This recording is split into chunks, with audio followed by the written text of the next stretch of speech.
Years in the making. Hey, Rosebud. This is my journey home. It's the season finale. Hey. Hi, y'all. I hope you guys are ready for your daily dose of concoction. Happy Sunday. Turn up, turn up. I hope you guys had a wonderful week, because I have. I got to turn up. I got to see some people that I love. So yeah, what's going on? Oh man, make sure Instagram don't try to shut us out with this music.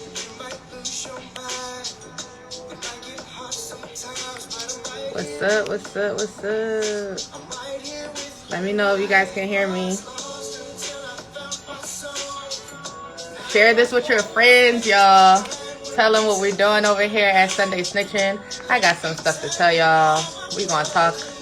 Gotta let y'all know what's going on over here in the world of Mystique. So join us and welcome to the final episode of season 1. Can you believe it? It's been great. Oh man, I done learned a lot. I done made some new friends. It's been amazing. Amazing, amazing, amazing. Alright. So I know y'all hear the good vibes in the back. That is my brother. I'm so excited to have him come on today. Mr. Calvin Little Jr. I don't call him that. I call him Cal. But yeah. So before we get started, I want to tell y'all what we're talking about tonight. So tonight we are talking about interfaith relationships. And on this Sunday Snitching, y'all know me, I get a little raunchy.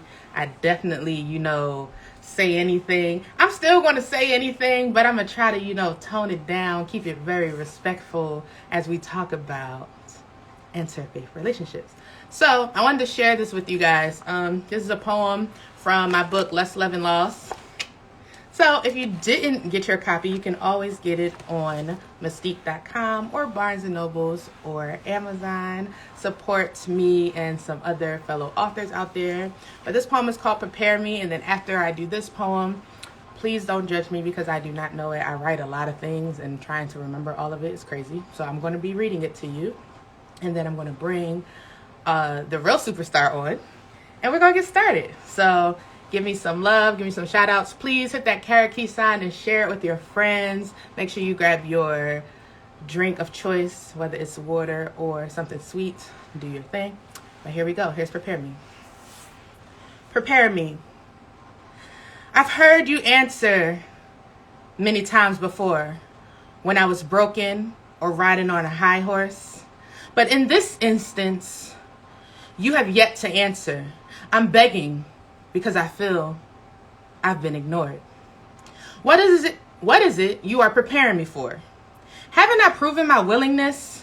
Sown the seeds, watered them, watched them flourish, plucked petals and even thorns. What about the appearance you foresee? I'm telling you, without them, I'm incomplete. Do I contest or compete with your destiny for me? You see, I can dress to impress, even deflect to relieve my stress. But tell me, God, what is it you are preparing me for? Is it to accept the purity of me within my nudity, the agility to bear my soul, with your support of making me whole, first without them, then as a collective? Is it for you to allow me to see the beauty in me? But who is them, you ask? They are from a promise vowed, forming one union, sickness and in health, even simple mistakes because we're human. The greatest manifestation, a spirit that bores within me, a blessing growing in my womb. But tell me, God, what are you preparing me for? So that was Prepare Me. It is from my book, Less Love and Loss. So make sure you guys grab that. And as I said before, if you are just joining, welcome to Sunday Snitchin. It is the final episode of season 1 and I'm excited. And tonight we are talking about interfaith relationships. And we're going to bring on our special guest, Mr. Calvin Little Jr. So show him some love. Get him on. Yes, prepare me, honey, because you got to be prepared. How many of y'all feel like y'all are prepared while we're waiting for Calvin to get on? Hey. What's going on, sis? Nothing. How you doing? I'm chilling. I'm trying I'm to figure chilling out how as to work always. this Instagram thing because it looks so weird. I hate the new update. Oh, look at that. Listen, Okay, so Instagram always saying something. they listen. I'm not. This is the last episode, so I had to leave you for the finale. But we about to exit stage left of Instagram because how they treated us sex professionals and sex workers. Look, I probably shouldn't even say that because for real, they might ban me. But anyway, go ahead, introduce yourselves, tell them who you are and why I adore you oh so much, my brother. Okay, for those who don't know me, my name is Calvin Little Jr. I sing, so I have an EP that I released back in 2018 called Journey Home, available on all digital streaming platforms. Um, what else? I recently got married 2 months ago. So shout out to my wife who is on here watching. Yeah, I don't do too much. I just, make music, stay out the way, mind my business. Bro, you do a lot though. You do a lot. So we have treats for you guys today. So my dear brother is going to perform, and then after he performs, he's going to tell you how he came to be my brother. Mm. Because we got different mamas. And so go ahead. Are We you keep it ready, that. bro? You got it? I'm ready. Let me see.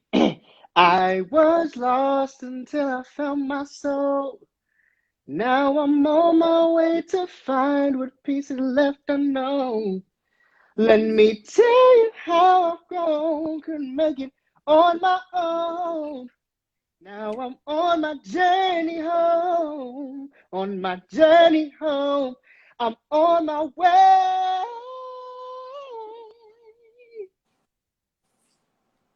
Yes, bro. So if you guys don't go and follow my brother, make sure you do. Calvin Little Jr.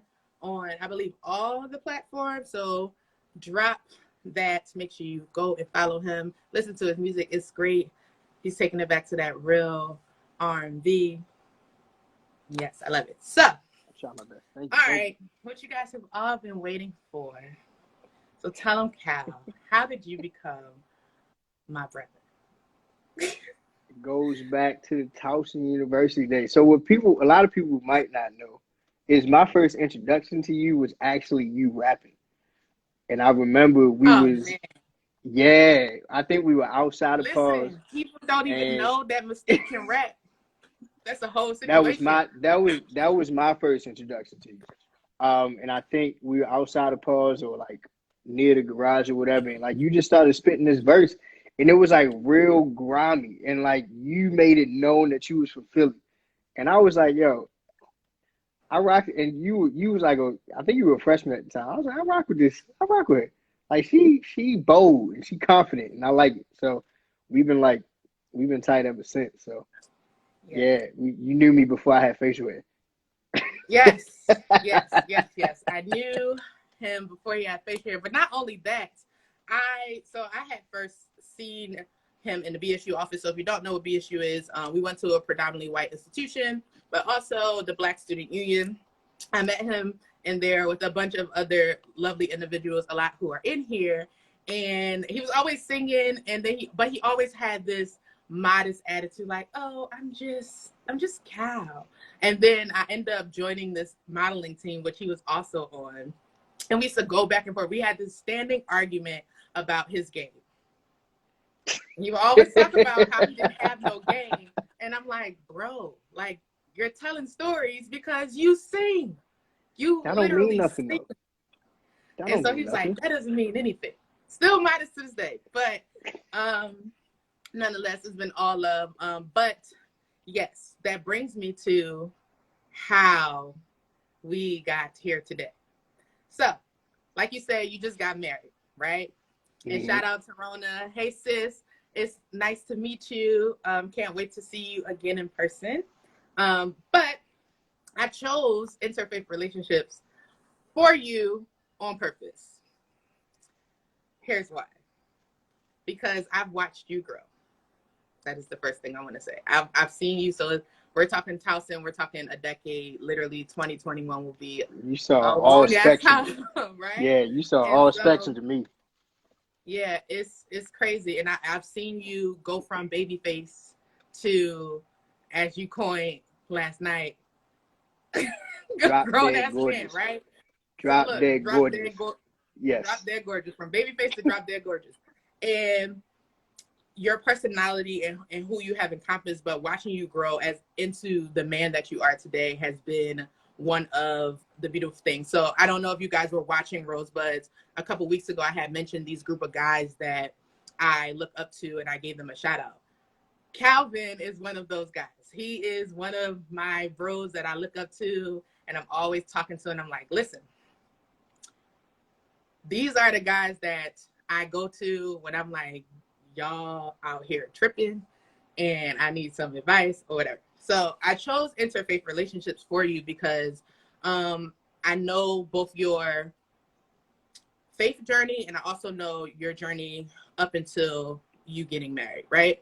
And so I wanted to talk to you, and I really wanted you to leave everything on the table because it's Sunday snitching. So we're going to do a little bit of snitching in the best framework that we can to talk about, you know, how did you migrate through everything that you've been through, right?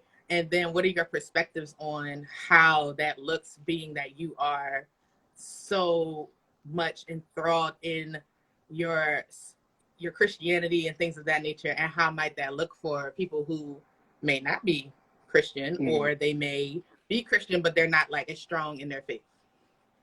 So So yeah, that's let me start here. Like there's this perception about Christians, right? That we have everything together and that we're perfect.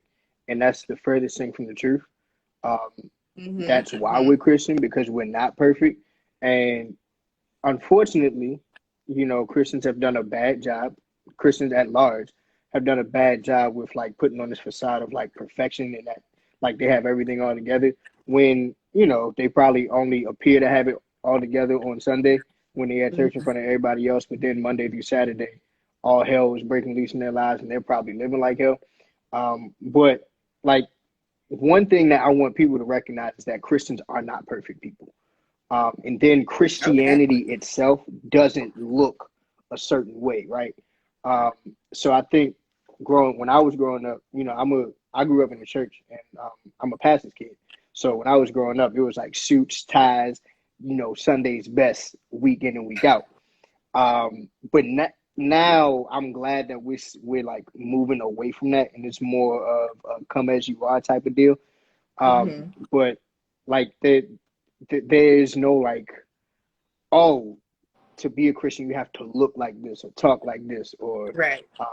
or whatever was put out there. Um, honestly, if we this is Sunday snitching, so I can be like frank. Honestly, Jesus wants you as you are, right? Because like God made each of us uniquely individual, and He made us like that on purpose, right? So if I Right. was like before I became a Christian and before I was saved, if I was out here wilding and turning up and like you know partying and cutting up on the dance floor, when I'm saved, I'm gonna do the same thing. It's just gonna be in a different context.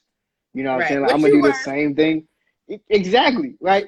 So I'm gonna do the same thing for God. Like, and Right. people can attest. Like when I was, you know, singing on the worship team, I would come down off the stage sweating because I was up there acting a fool. But it's because like I acted a fool when I was, you know, partying, when I was, you know, all gone off the Hennessy and all that other stuff. So I'm not about to switch up when I come when I, you know what I'm saying, when I become Right. a Christian. You know what I'm saying? Right. Because if anything, God ain't make me to be a cookie cutter, you know? Like He made me to be Calvin. So I'm gonna be Calvin. It's just the context is different.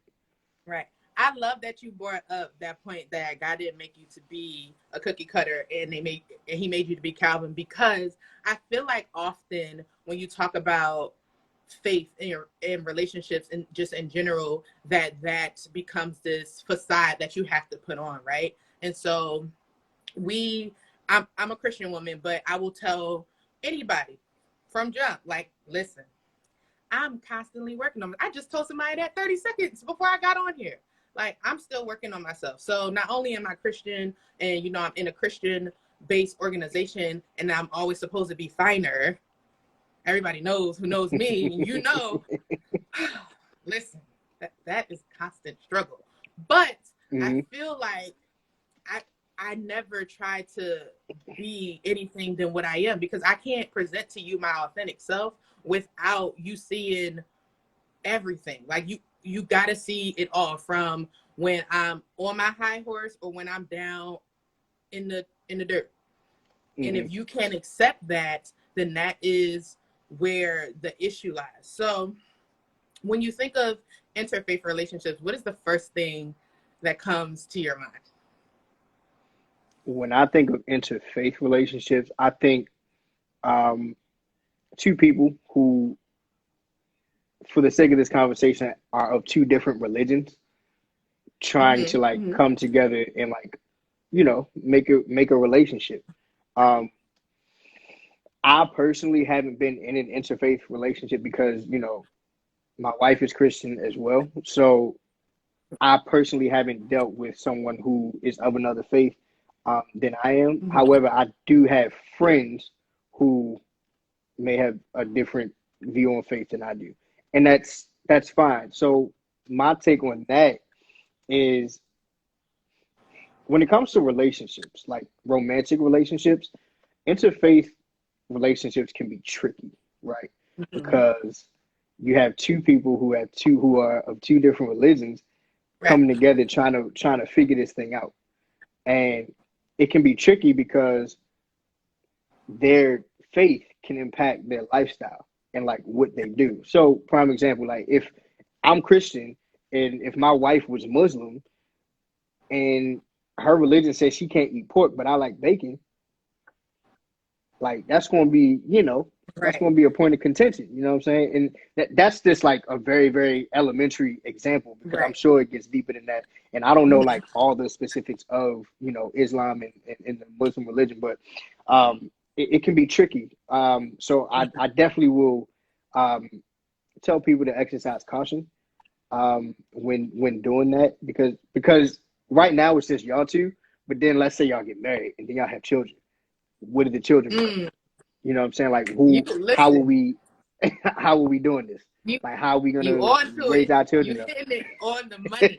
You hitting it on the money, and I love that you're doing that. So I think what you said is valid, right? So you use that example, and it is something that, you know, does come up often.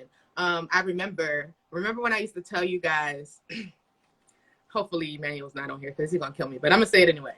I would never date an African. Remember I used to say that all the time? I used to say it religiously, like, I am not, don't ask me from their ethnic background all the way up until their religious views. And y'all were like, yo, Kai, you're crazy. And I'm like, listen, hear me out. I know who I am, and I know it's not going to work. But I say that because I think the first intention that we have to establish when we are going to deal with someone who is of a different religious background and or ethnic background, whatever the case may be, is, what is your intent? Is your intent to court, or is your intent for marriage, right? Or are y'all just chilling, or are y'all just hanging out? Because the intention there will help you guys to be able to figure out and kind of navigate what's next. And I don't know if often people recognize, because again, I don't know everything about everybody else's religion, but I do know that different religions practice different things. So I'm like, okay, you need to court me as your woman. But in another religion, it might be like, nah, I don't. You stay with me, and you know, you live in my house, and you cook, clean, and do all of this, and then that's just what it is. You don't ask no questions, so you don't get to make any decisions. So I think that it's very important to establish what is the end goal. Is the end goal that we're just hanging, or are we talking marriage? And what does marriage look like in both facets? Yeah, So I think with let's look at some of relationships these in comments. general, Mm-hmm. I think with relationships in general, intent is important. Like, not even, you know what I'm saying, not even just interfaith relationships, but like relationships in general, intent is very important. Cause like nobody likes their time wasted. You know what I'm saying? So it's like if we just dating, if I'm just dating you to pass the time, and you looking for like marriage and something that's real, then 10 times out of 10 you going to kick me to the curb and go find what you're looking for. Right. So I definitely agree that intent is definitely important. Yeah. So we got some comments in here. It says it can work as long as there's respect between both people and their religion. I agree with you. I do agree with that comment. I also think that you have to be careful because you can respect somebody's religious background and it can be common, but it's very hard. Just because you respect it doesn't necessarily mean that you have to agree. And sometimes we can't turn it off. It's like, nah, like this is what I know. This is Bible to Yeah, me. You know, this is what I believe in. So while that's your viewpoint, it's cool, but I can't agree with it. So it does become super hard to figure out the even playing field so that both partners can feel that it's equal. It's equally yoked. yeah. I So think I it's. agree with that. I mean, it's a very very, like you said. I can respect your religion and not agree with it because I know for sure that there are people who know me, who I'm friends with, family members even, who know what I stand for, who know I'm a Christian, that don't agree with it. Um, Mm-hmm. they respect it, Mm-hmm. but they don't agree with it necessarily. So it's just like, again, it's gonna be difficult just dealing with two people. Y'all get Right. married and have kids, it's gonna be that much harder because Mm-hmm. now you bring in like very impressionable people into this, and they're like, now they're gonna grow up confused. Like, okay, which one is right? Which one is which? And which one do I follow? Like, which one do I Right. most identify with? So it's always gonna be that tension. I would equate it to um, you have two like oxes, right? And they're pulling Mm-hmm. in the opposite direction, and it's like always gonna be, they're not going The tug of anywhere. war. Tug of war. Exactly, exactly. Okay. So I mean, it's tough. And for Yeah. those who attempted, more power to you. I didn't even Facts. attempt because I The- already knew what that was going to be like for me. I have I attempted. Yep, I have. I think, and my friends know. I think for me too. Um, as you said before, like I have this super confident demeanor that I put off because I'm actually very like Hmm. shy, guys. Just saying. I really don't. Right. But when I Hmm. believe in something, like I'm super strong, and I think that all of us in our circle are very strong. And so I wonder how that is portrayed, and in the guys that I've dated is like, at what level is it just like, all right, I'm gonna agree to disagree with you, but here's where I Hmm. draw the line. And I think that is a very blurred line for me because I'm like, well, I don't understand how you gonna draw said line because this is what it is, and this it's not gonna change. Like, it's just Yeah. not. And some of the comments said, I am shy. Don't, y'all know. Y'all know.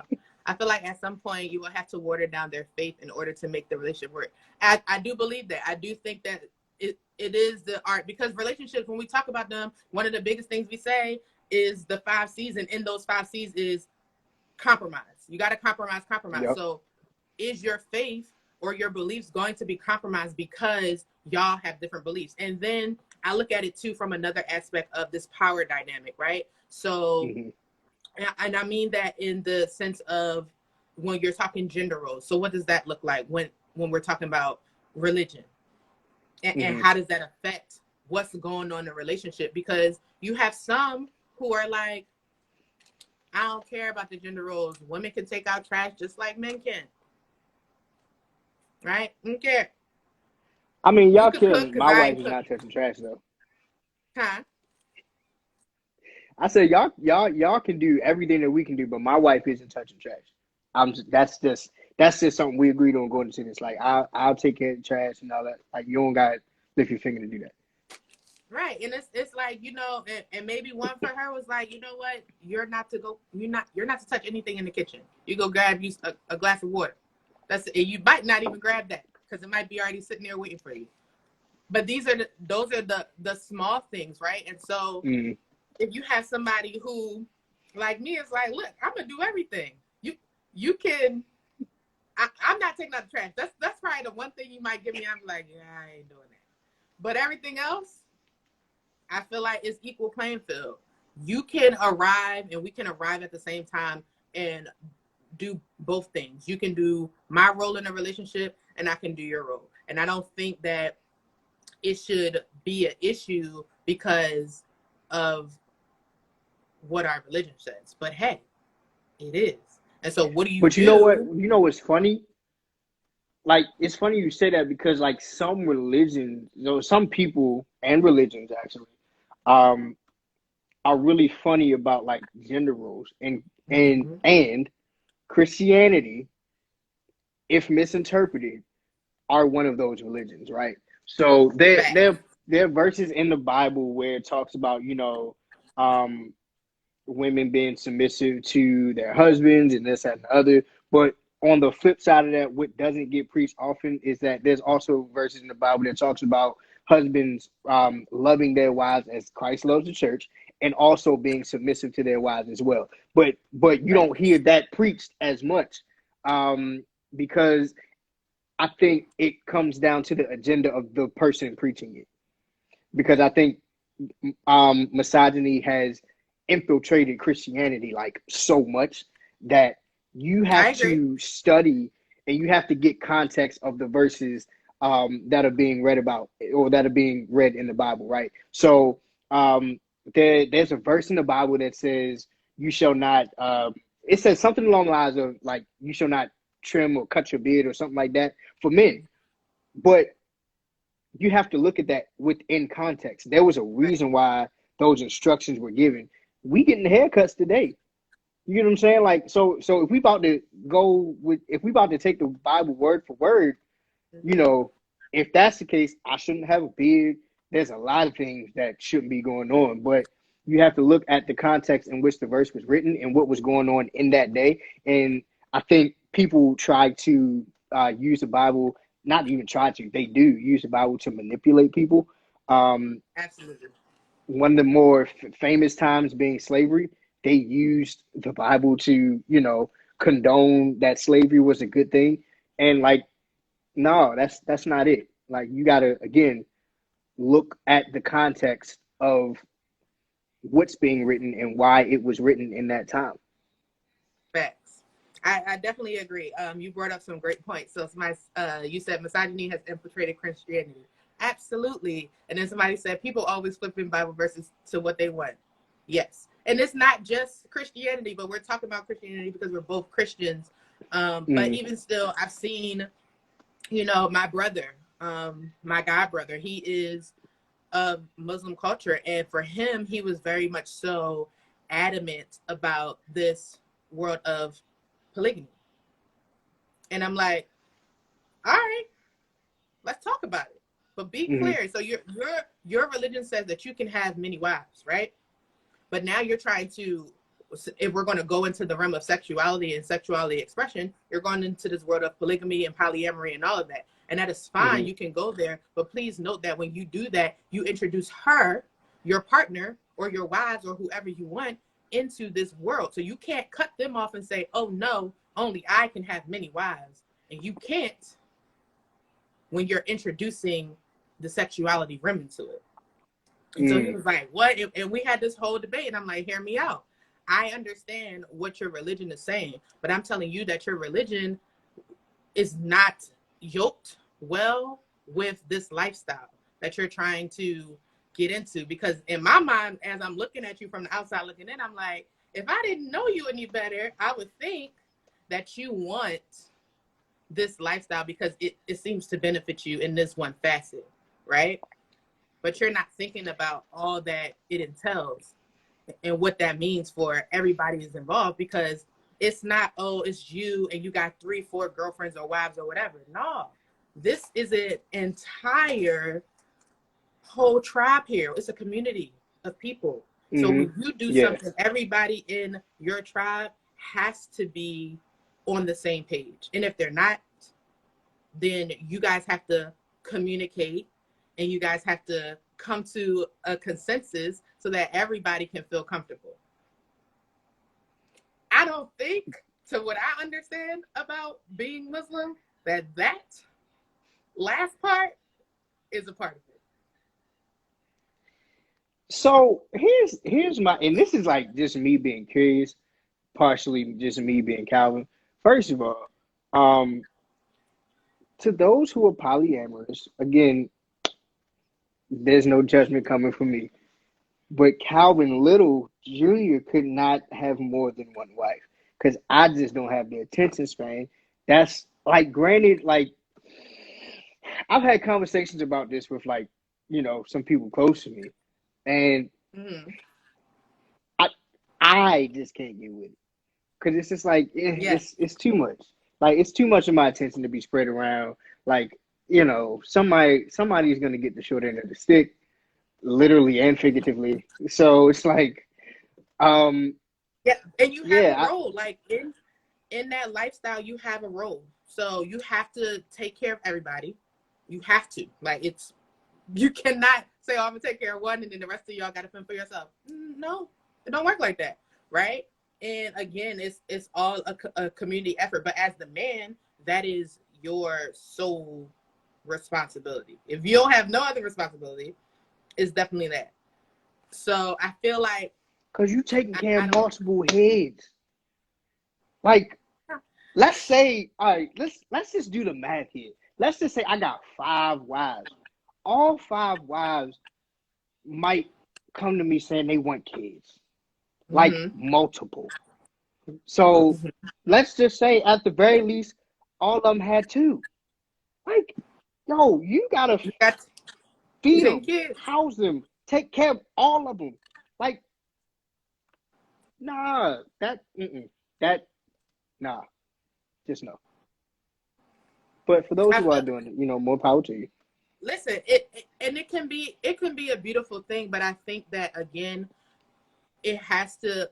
I asked this question: do you think, or is it possible that your faith or your belief can leave you unequally yoked with your partners? Because I think when you choose who your partner is, it's because you feel like y'all are equally yoked. And is it possible to have that same level with everybody? So I do believe that your faith you can be unequally yoked in faith. However, I don't totally agree that everybody chooses people based off their faith. I know I didn't. Like, I chose my wife. One of the factors that attracted me to her is like she can pray heaven down. Like she's amazing, and she's like a woman of great faith. In the past, though, I can't say that my faith was the determining factor to determine the woman that I dated, because I didn't, there were times in my life where I was just like, all right, God, I'm gonna just put you on the back burner and I'm gonna go do my own thing, and we're gonna link up whenever we're gonna link up.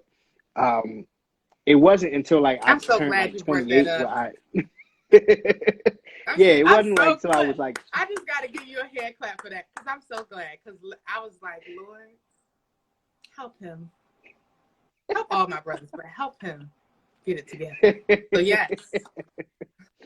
Yeah, it wasn't until I was like 28 that I actually got serious about my relationship with God. And mind you, I grew up in church all my life.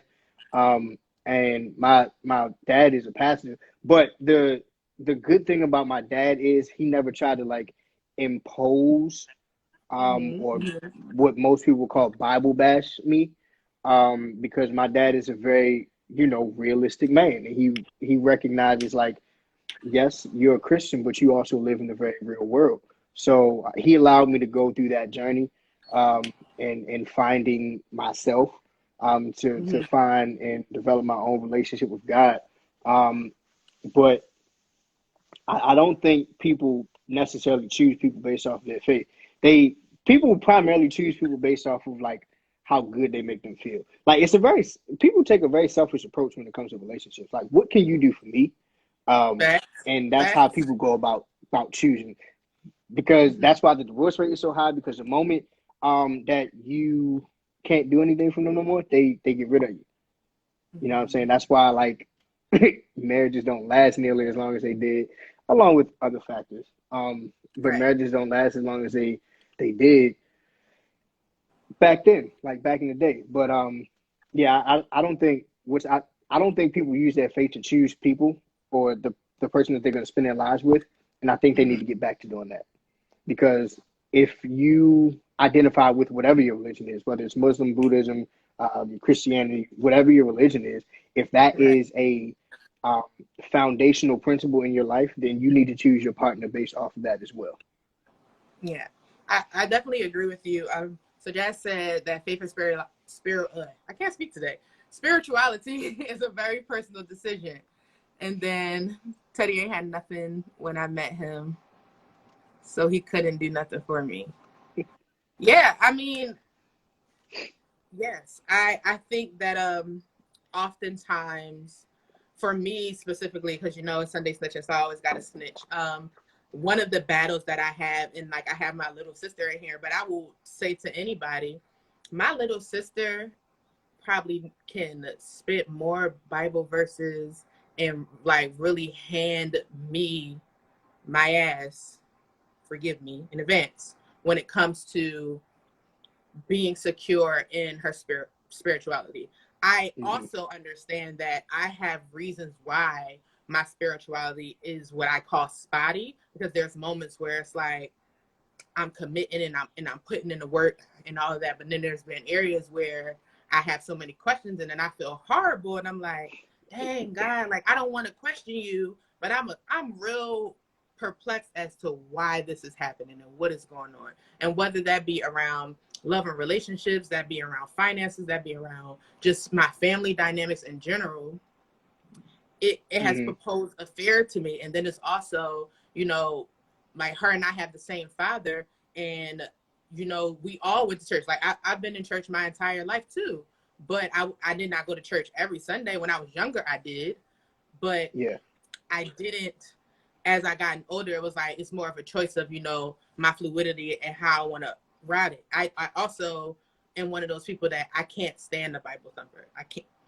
Mm-hmm. It's like whoa, especially because even okay, prime example. Last night, you out here telling everybody. Let's take a pause for a second. So last night we went out, and this young gentleman right here going to tell a whole room full of people who don't know me from a can of paint, except for like a good 3% that was in the room, that I had a sex business. Do y'all know? Not that I am My ashamed. So I want to statement coin that was I am not valid. ashamed. My statement was valid. I want to What you coin do is a that I am business not ashamed. of sex. But when someone first meets you and you have been sitting in a room for a good maybe hour before he walks in the door, and the second thing he says out of his mouth is, oh yeah, because sis has a sex business. What the? So now I got to answer questions, because they're like, what you mean you got sex business? Oh, you got an OnlyFans? I'm like, yeah. They're like, oh, well, what do you mean? Then I got to explain the whole situation. My But statement was valid. in that, I don't think it was. I don't think it was, because it had nothing to do with nothing. It had nothing to do with nothing. But anyway, I say that because it's often that is one of the things that I have the biggest issue with when it comes to why I'm still trying to, you know, figure out what is my, you know, spirituality, and how do I'm definitely a believer in, you know, a higher power, and that when I do praise and I do, you know, follow what I'm supposed to do, things work out in my favor. And even when they don't, there's always a light at the end of the tunnel. I definitely believe in that. But sometimes it's hard, especially in the work that I do. in my sex business, because it's always this element of judgment or this presumption that I am putting out things, or that I am attempting or tempting people to bring me these intricacies that I didn't even ask for, like sending unsolicited dick pics or whatever, or I'm not worthy of being in a committed, faithful relationship that is grounded in faith and in friendship and in all of those things that you need to build, because I'm a sex worker or I'm a sex educator. So let me backtrack to something that you said, right? Because I heard you say, like, you were doing things that you were supposed to do. Um, Mm-hmm. the good Because thing that's what I was about taught. yeah. And this is here's the thing, right? The good thing about Christianity that we aren't really taught is salvation is a gift. It's free. And when something is free, you don't have to work for it. Like, Mm-hmm. the work was already done, right? So Jesus already died on the cross. That's the reason he died.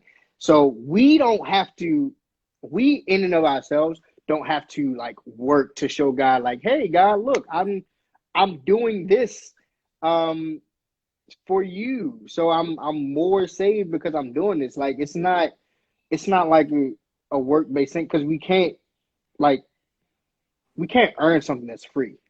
Right. Like, it's free. So I think that's one thing that um, a lot of people should know, that they don't hear from Christians and from the church at large, is that, you know, like, there's nothing you could do. Once you're saved, you're saved. As a matter of fact, I'm gonna take it here. David, right, in the Bible, like, you said that you can't question God, or you feel like you shouldn't question God, but David questioned God all the time, and David was called a man after God's own heart. David was also a terrible father. David was he had a man killed to sleep with his wife, and David did a whole bunch of other, like, just, if he did it today, we probably cancel him, Right. right? And that same man was called a man after God's own heart. Right. So I think what needs to happen is the church needs to be honest and dispel this myth that you have to have it all together to come to Jesus, because you don't. And then I think the church needs to do a better job of sharing their scars.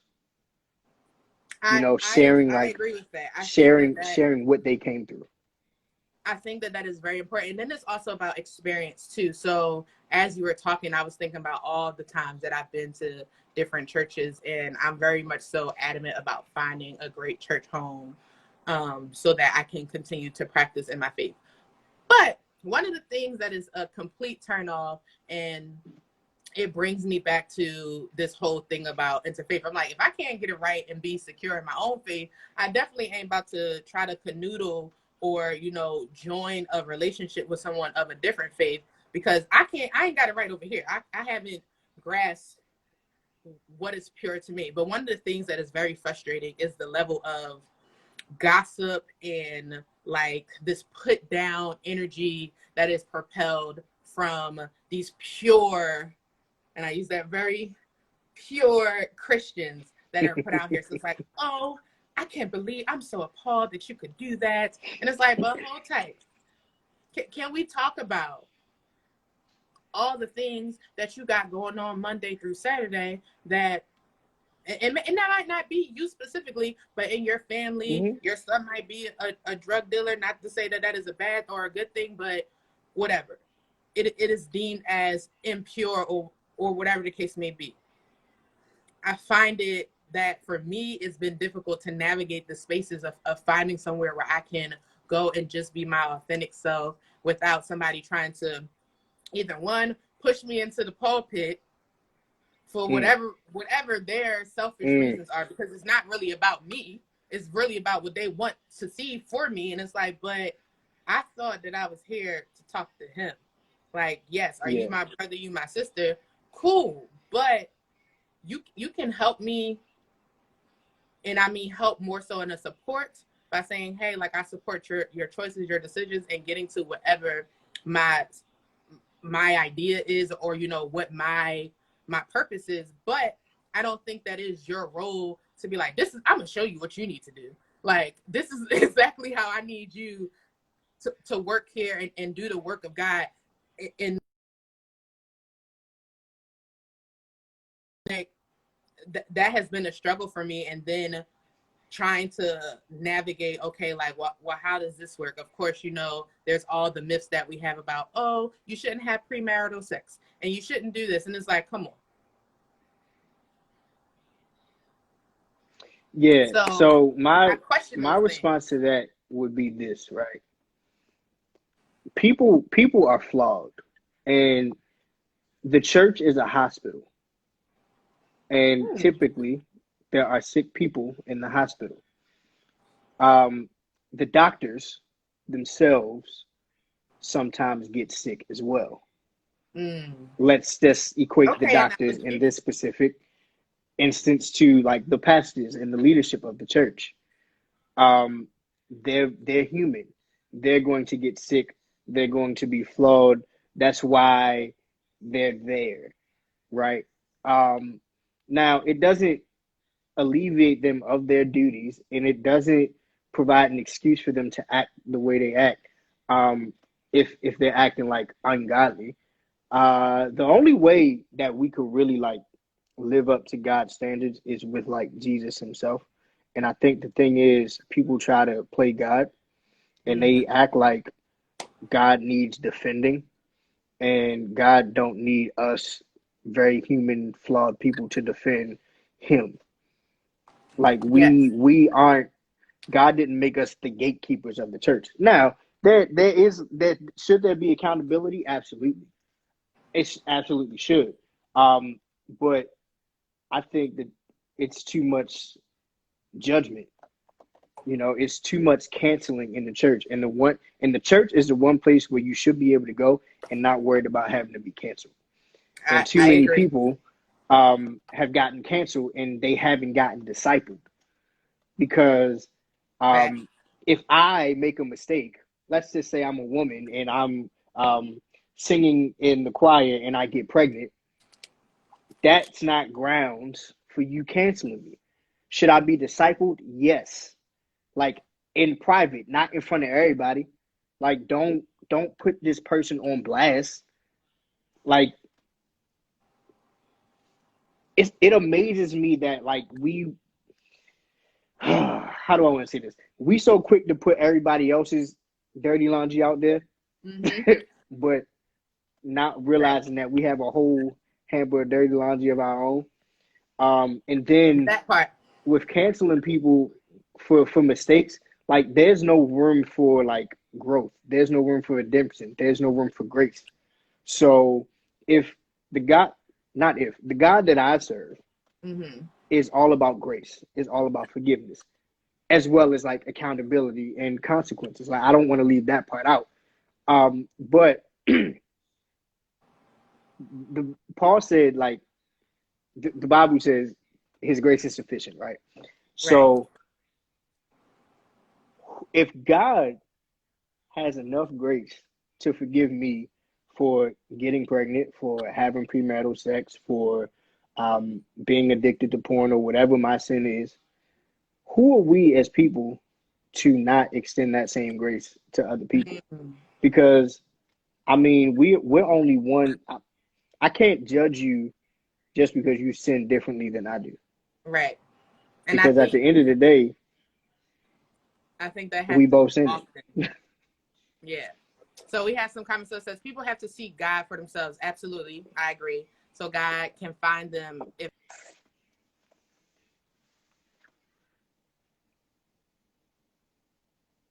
absolutely, but they don't. The judgment is real. Another mistake people do is run with what they heard in the church. For example, it's whatever the preacher says instead of reading the Bible and learning for themselves. Yes, and understand that I do believe, and Calvin, you can agree to disagree, that in all religions, I believe that religion itself is very much so experimental, and it's also based off of perception, right? Because you and I can read the same verse, but if we're going through two totally different things, and we're in two different, like, okay, prime example. I'm a single Black female in my mid-20s. You're a Black male in your 30s who is a newlywed. Our circumstances are different. So we can read the exact same verse and we're going to perceive it differently. That doesn't make you wrong and me right, or vice versa. It's just our interpretations are different. And so how do you navigate that, and how do you bring that back, and just talking and bringing it back to our topic, which is interfaith relationships? How do you bring those types of nuances up in just general conversation, even before say okay, fine, you've gotten past the point that, oh, y'all just chilling, so it's no more Netflix and chilling, or we hanging out, now we're exclusively dating. So how do you bring up these conversations so that both parties feel that, one, they're heard, two, that each side has an understanding of the other person, and three, how are you going to bring y'all villages together to make it one? What do you think about that? So I think that both parties can't be afraid to have the conversation, because if I'm being 100% honest, we're living in a society, in a day and time, where everything has to be politically correct, and you're not allowed the grace to misstep. And the problem with that is, how do I know how to approach something that I've never approached before? That you have to allow me space to mess up. So let me make it practical. If me and Rona are dating, right, and I'm Muslim and she's Christian, and we're having a conversation about our faith, and I'm not familiar with Christianity,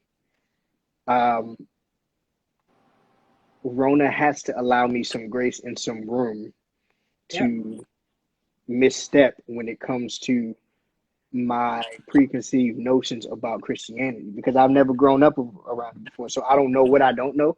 I don't know what's right and what's wrong when it comes to, Christianity or whatever. So I think, the conversation needs to be had, and needs to be had with an open heart and an open mind.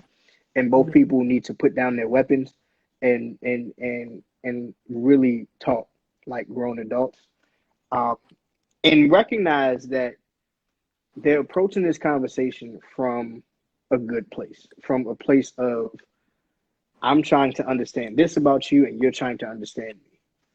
So it's like an exchange of information. Right. Like, I'm letting you into my life, you're letting me into your life.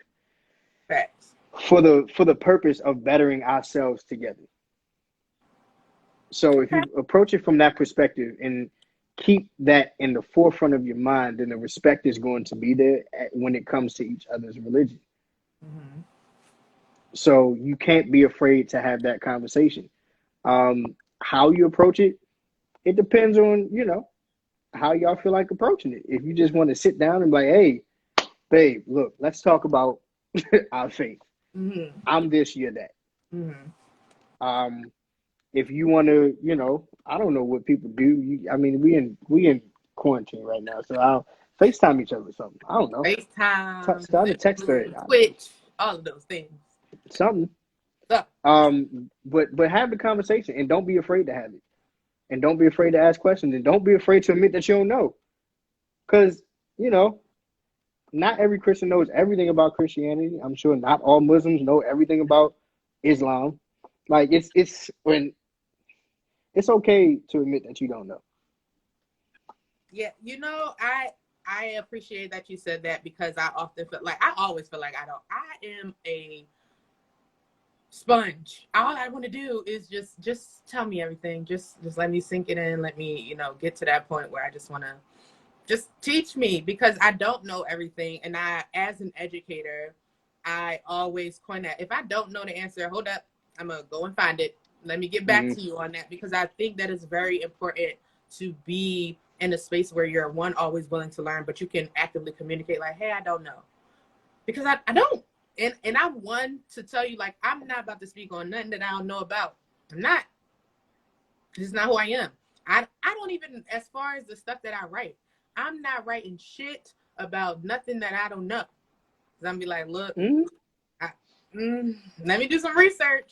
And if I'm like super not even comfortable with the level of research, because I can research for days, for months. And if I still feel like I don't have a full grasp of understanding, I'm not writing about it. I'm not talking about it.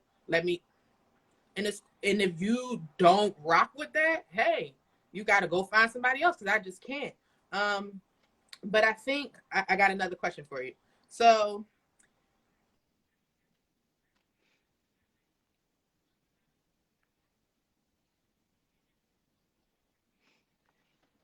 where you are, this is what you are, this is what I am. How do you determine the deal breakers, right? So let's say that y'all are courting and now y'all are going to get married and the topic of kids comes up. When we talk about raising your children, how do you decide, are you going to raise them as one faith versus the other? And is that a deal breaker? Or is it like, look, it has to be my way or the highway? Or like, where does that come into play?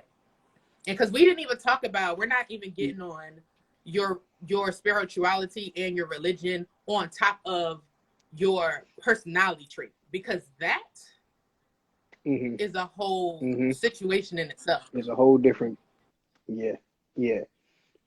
That's tough. So I'm gonna start out by saying I don't know how you approach that. It could be a deal breaker, depending on who the people are. But I think that conversation definitely needs to, if you feel like it's getting serious and marriage is a real, like, foreseeable option for the two of y'all, then that conversation needs to be had early, and it needs to be had as often as it needs to be had. And it's okay if person A sticks to their core beliefs and person B sticks to their beliefs of their religion, and they decide to go separate ways. That's fine. Like, let's not sit here and act like this has to be a thing, because it doesn't. Because there are enough people in the world where person A will find someone who they can build a family with in agreement, and person B will find a person who they can build a family with in agreement. And they're going to live happily ever after. So if y'all come to the conclusion that, hey, maybe this just ain't for us, that's perfectly okay. Y'all can still be friends. Facts. If y'all want to go that route, if y'all don't want to be friends, y'all can just be cordial, high and by, and keep it pushing. But it don't have to, like, you don't have to force it, because, water and oil don't mix, and that's okay. Right. So it says, from experience with talking to others that come from a home like this, most have chose their dad's religion. I think that's very interesting too, because it's like, well, is that another, thought of gender role? So we're choosing the male or the father, and what does that look like when you talk about you're in a same gender household, right? So now whose religion are you choosing? We have 1 minute and 12 seconds left because Instagram don't love us. But I want to finish up the last, so I'm going to just close out now. Everybody in the chat, come back. Let's finish the conversation. This is a great and amazing conversation. And yeah, can you give me another like 10 minutes? I got you. All right, cool. So I'm going to close it out and then I'm going to bring you right back. All right, bet.